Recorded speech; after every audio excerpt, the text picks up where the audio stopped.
TWR Монгол байгууллагын найдвар доторх эмэгтэйчүүд хөтөлбөр танд хүрч байна. Бид бол Бурхны сайн мэдээ болон Есүс Христийн найдварыг түгээж буй найдвар доторх эмэгтэйчүүд.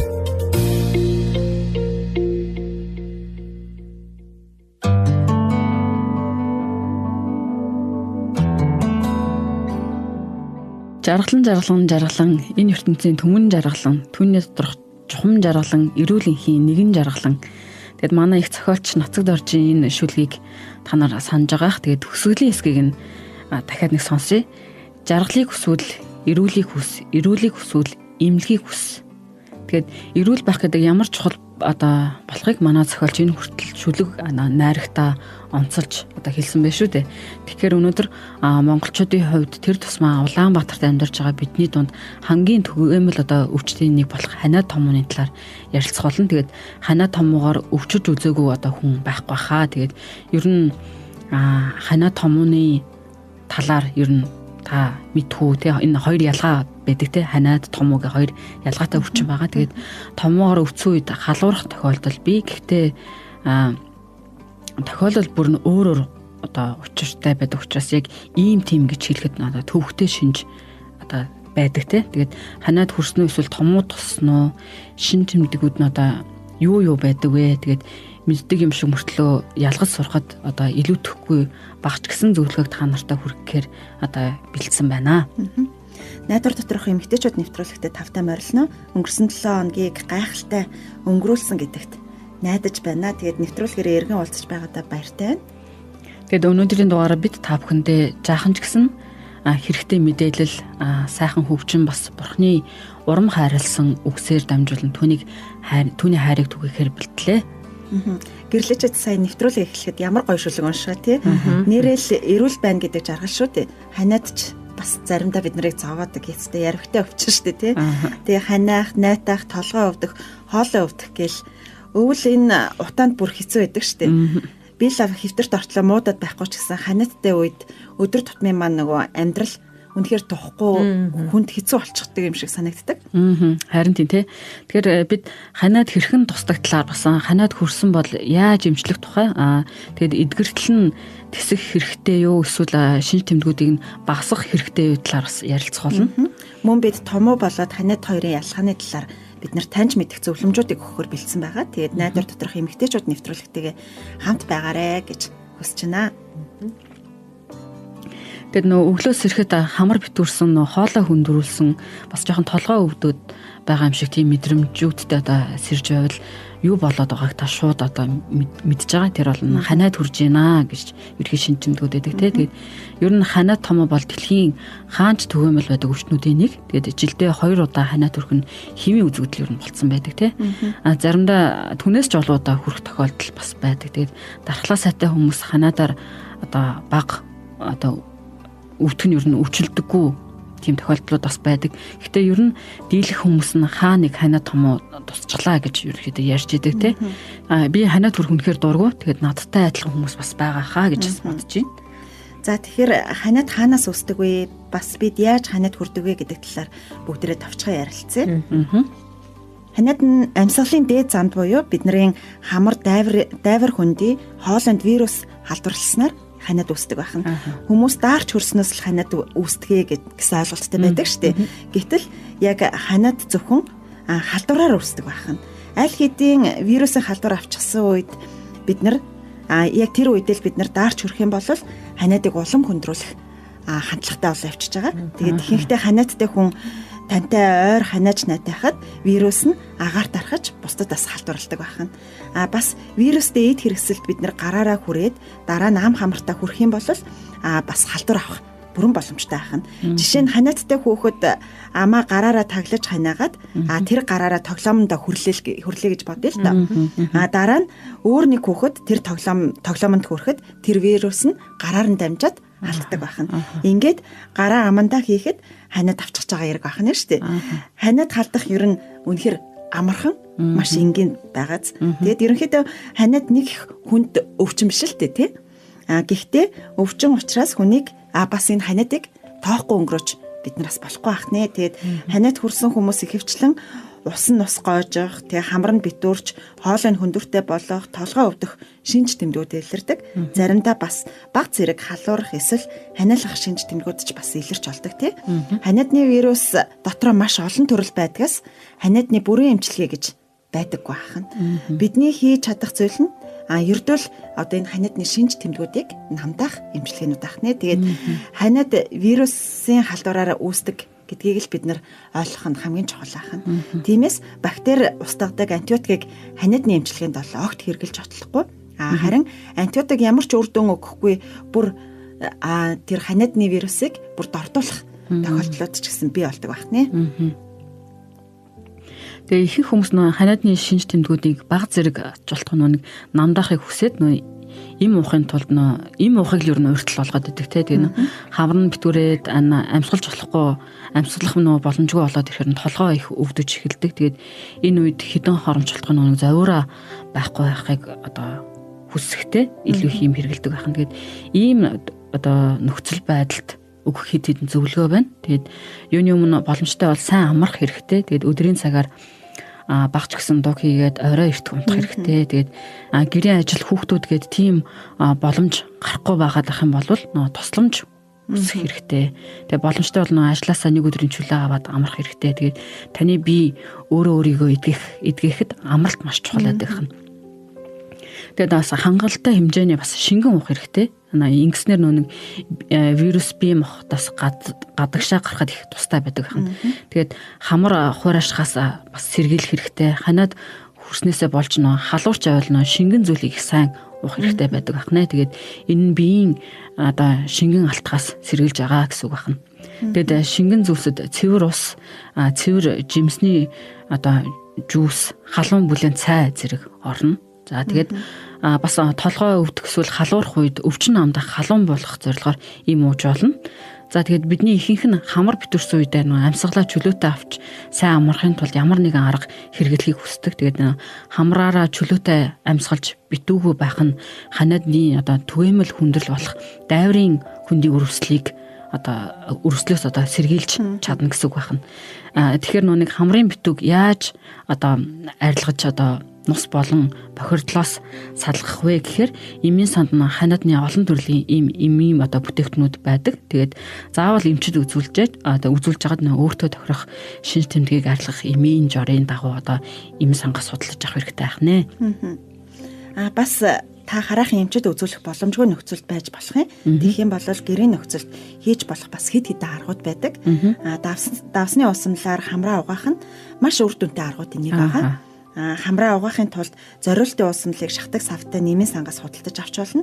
Эсвэл бүлээн усанд баг зэргийн далайн давс хийж уусгаад гартаа барьж хамрлуугаас сороод угаачихс болно. Тэгээд хэрвээ бага насны хүүхэд ханиад хүрсэн бол нус соруулагч ашиглах хэрэгтэй.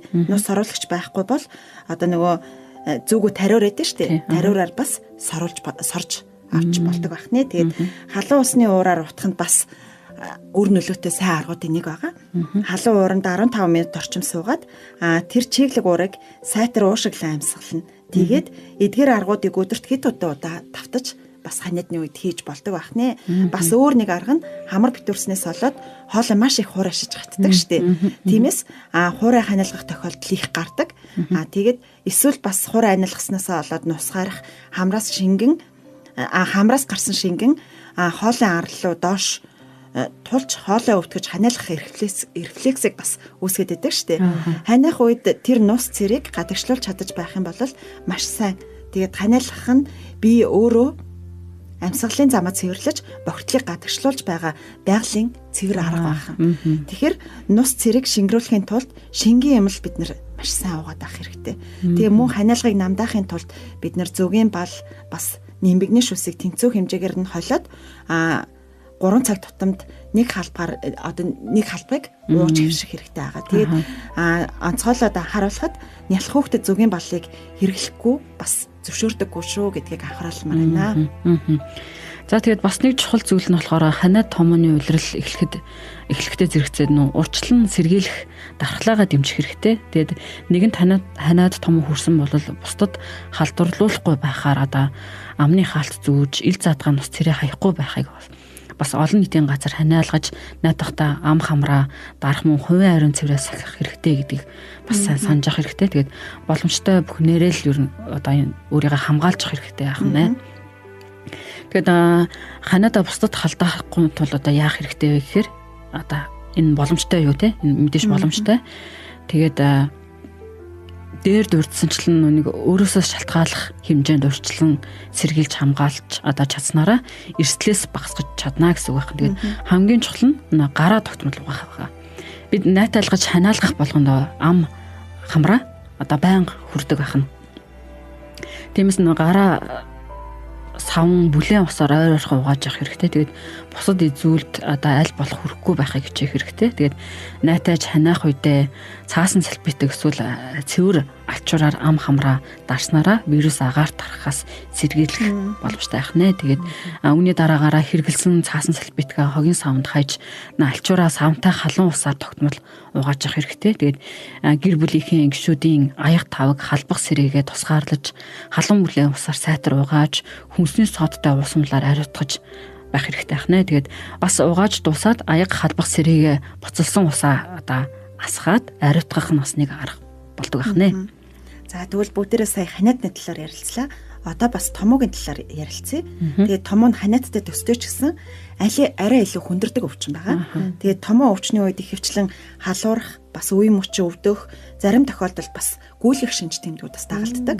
Тэгээд ханиадны үед шинж тэмдгийг арилгах аргуудыг томоогийн үед ч гэсэн хэрэглэж болох ч гэсэн илүү болгоомжтой байх хэрэгтэй байх нэ.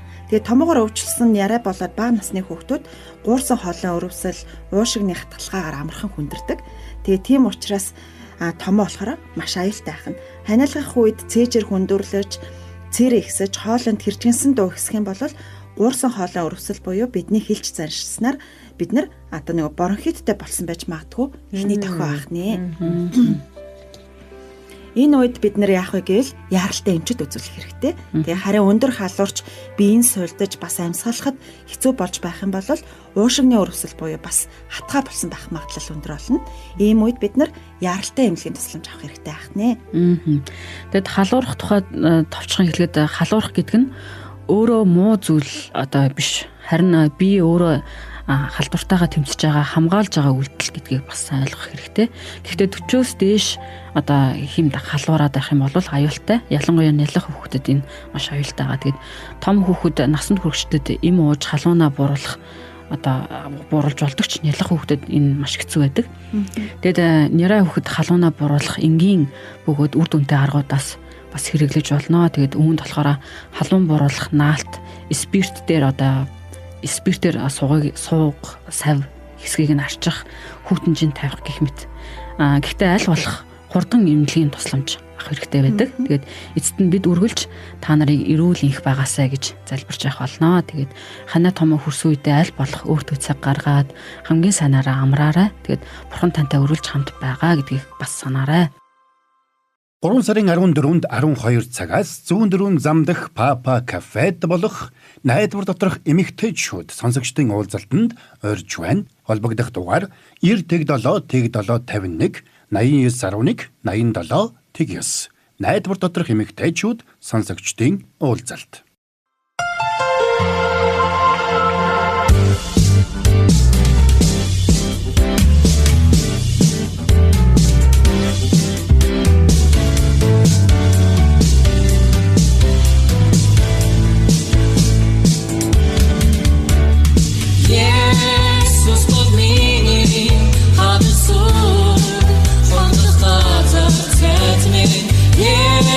Jesus, for me, our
Найдар доторх эмэгтэйчүүдийн нэвтрүүлэгтээ эргэн тавтай морил бурхан шүүлтийн эзэн, бас бурхан хайр өршөөлийн эзэн, бурханы энэ эрс тис хоёр илэрхийлгийг нэгтгэж болгох одоо нэгтгэж ойлгоход эргэлзэж байсан үе ер нь танд байдгүй гэж бас асуумаар байна. Тэгэд бурхан хизээд шүүгээд хизээд нь өршөөгөөд байд юм болоо гэж ер нь бас бодож ирсэн үү. Тэгэд одоо чимгээгч маань бидэнд төгс биш энэ дэлхийд бурханы шүүлт, хайр өршөөл хэрхэн зэрэгцэн оршдог талаар хуваалцгаалнаа. Чимгээгч тавтай морилоорой. За баярлалаа гэрлээ. За би нэг асуултаар ярилцлага эхлэе гэж бодлоо. Таны хувьд аюулгүй амар тайван байдаг газар чинь хаана байдаг вэ? За таныг хайрлах хэн нэгний чин сэтгэлийн хайрыг мэдрэхдээ өөрийгөө үн цэнтэй гэдгийг мэдэрч байв уу? Үлсгэлэн уур хилэн одоо дайн дайжингүй хидцээч нулимс урсаж одоо уй гашуу шаналл болдгүй тийм газрыг та мэдхүү. Хэрвээ эдгээр асуултад тийм гэж хариулсан бол та ганцаараа биш. Би ч гэсэн яг ийм газар хаанч байдгүй л гэж бодож байлаа л да. Гэхдээ та мэдж гэнэ үү? Хүн төрлөختний түүх яг л ийм газраас эхэлсэн байдаг тийм ээ. Библиэд энэ газрыг Эден цэцэрлэг гэж нэрлэдэг. Эден цэцэрлэгт бурхан эхлээд эрэгтэй хүнийг бүтээгээд Адам гэж нэрлсэн байдаг. Харин дараа нь Адамыг ганцаар тулахгүй тулд туслагч болгохоор эмэгтэй хүнийг бүтээгээд Ева хэмээн нэрлсэн. Тэгээд тэд эхнэр нөхөр болцоосон шүү дээ. Библийн Эхлэл номын 2 дугаар бүлэгт бурханы бүтээсэн тэр гайхамшигт цэцэрлэгийн тухай өгүүлдэг. Энэ цэцэрлэгт Адам Ева хоёр бурханы төгс хайр халамжийг өдөр бүр мэдэрч түүнтэй ойр дотн харилцаатайгаар амьдарч байсан гэдэг штеп. Бурхан Адам Ева хоёрт цэцэрлэгт амьдрах бүхнийг зөвшөөрсөн ч ганцхан зүйлийг хориглосон байсан. Тэр нь нэг модны жимсийг идэж болохгүй гэж хэлсэн шүү дээ, тийм ээ. Библийн Эхлэл номын 3 дугаар бүлэгт сатан хэрхэн Еваг хуурч тэр жимсийг идүүлээд тэгээд дараа нь Адам төгсөн түүх гардаг штэ. Тэд бурханд дуулуургүй хандсан. Ингээд хүн бурханы хамгийн эхний тушаалыг зөрчсөн байдаг. Библиэд дуулуургүй байдлыг гим нүгэл гэж тодорхойлдог, тийм ээ. Бурхан шудраг учраас Адам Ева хоёр нүгэл үйлдснийхээ үр дагаврыг үүрэх ёстой болсон. Тэр үр дагавар нь үхэх байсан. Библиэд үхэл гэдэг нь зөвхөн бие махбодын төдийгүй бурхантай ойр дотн байсан харилцаа тасрахыг илэрхийлдэг. Библийн Еврей номонд хүн ганц удаа үхэж дараа нь шүүхтгэхээр товлогдсон гэсэн байна. Энэ бол сүнслэг үхэл. Анхны хүн Адам бол бүх хүн төрлөختний төлөөлөл, тийм ээ. Тиймээс нэг хүний нүглээс болоод бүх хүнд үхэл ирсэн гэж Библиэд хэлдэг. Өөрөөр хэлбэл бид бүгд нүгэлтэй учраас хүн төрлөختөнд үхэл гэдэг зүйлтэй одоо нүүр тулдаг юм аа гэж. Хүмүүс ер нь ямар их нүгэлтэй болохыг ойлгоход бид одоо эргэн тойрноо зүгээр ачхтал хангалттай байдаг л да. Библи бидний нүгэлт байдлыг Ром номонд маш тодорхой дүрсэлсэн байдаг. Энд хүмүүсийг тэд элдв зүй бус явдал, хилэнц шунал бузар булаагаар дүүрэн агаад атааж өтөө аллаг, хэрүүл залмих, хар санаагаар дүүрсэн ховжив яригч, гүтгэгч, бурхныг үзэн ядагч, дээрлэхүү, их зантай сагсуу, хорон мууг санаачлагч, эцэг ихтэй дуулуургүй, ухуургүй, найдваргүй, үл хайрлагч, өршөөл үзүүлдэггүй хүмүүс ажээ гэсэн.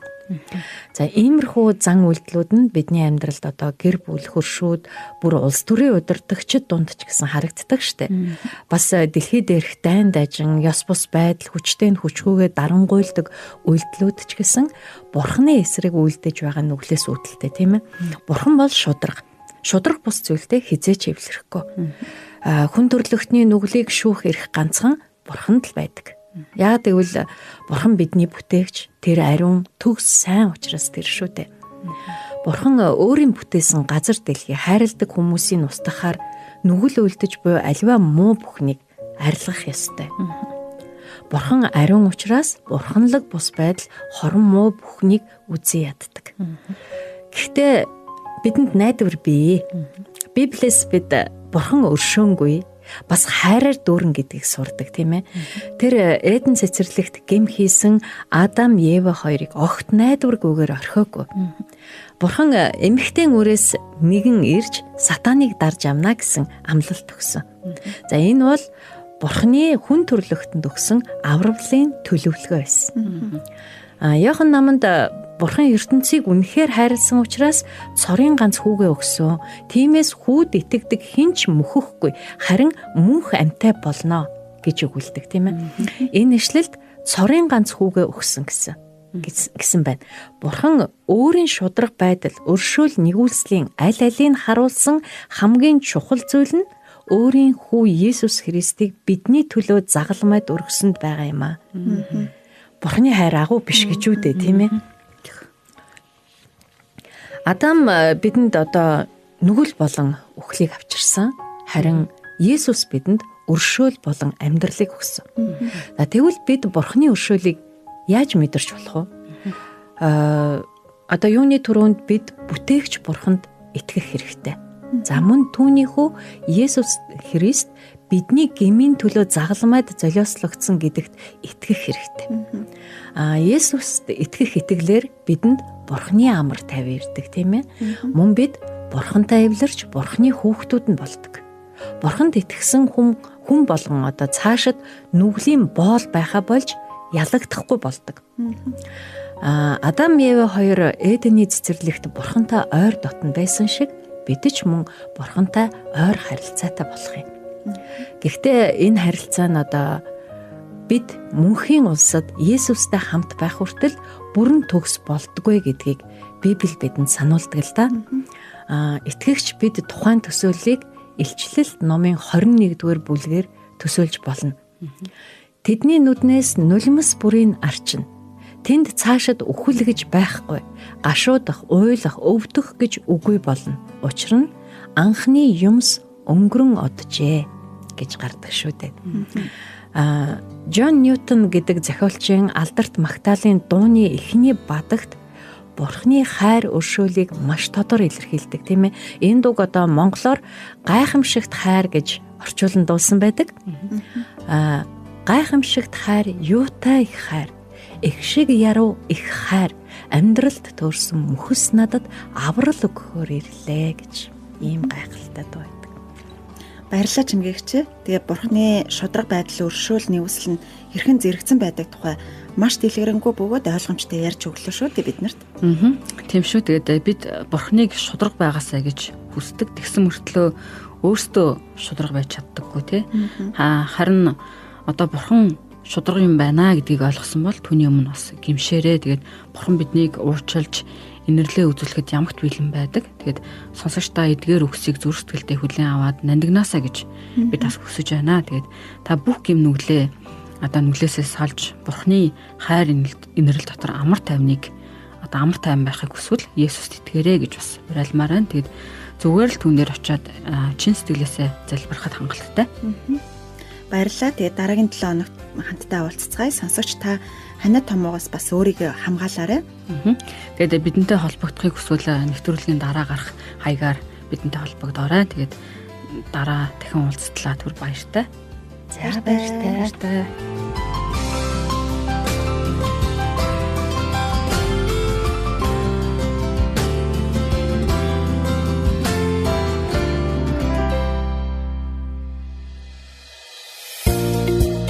Та TWR Монгол байгууллагын найдвар доторх эмэгтэйчүүд хөтөлбөрийг хүлээн авч сонслоо. Та бидэнтэй холбогдохыг хүсвэл TWR Women of Hope Mongolia Instagram болон Facebook пэйж хуудасаар мөн 907 0751 дугаараар холбогдоорой. Нэвтрүүлэгтэй холбоотой таны санал сэтгэлийг бид